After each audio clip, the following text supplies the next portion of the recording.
என்கிட்ட வந்து சொல்கிறேன், என்னென்ன இதில் நான் தானே 2 தொகுதியை ரொம்ப நாளாக பார்த்துருந்தேன். எத்தனை வருஷமா? 5-6 வருஷமாக நான் தானே பார்த்துருந்தேன். பார்த்துக்கிட்டு இருந்தேன், வேலை எங்கே செஞ்ச? தொகுதியை பார்த்துக்கிட்டு இருந்தேன், வேலை எங்கப்பா செஞ்ச? வேலை செஞ்சா நான் ஏன்ப்பா பிரிக்கிறேன்? ஏன் பிரிக்கிறேன்? விருதுநகரில் மொத்தம் எத்தனை தொகுதி? 7 மாவட்டம், ஒரு தொகுதி ஒரு மாவட்டம். எப்படி மாவட்டம்? இப்போ இவர் சொல்கிறார் ஸ்ரீவில்லிபுத்தூர் 280 ஆயிடுச்சு. அப்போ நம்ம 55 அந்த கணக்கில் பிரித்து அந்த வாக்ககத்தை இங்கே பாரு. முதல்ல வாக்ககம் எங்கே பிரிக்கணும்? மாநகராட்சி, அது ஊராட்சி, அது நகராட்சி. மாநகராட்சி இல்லை. இப்போ என்ன பண்ணணும்? ஒரு 4 வாக்ககம் அல்லது 6 வாக்ககம் ஒரு ஒன்றியமாக பிரிக்கணும்.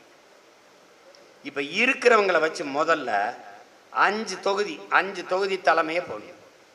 தலைவர், அவருக்கு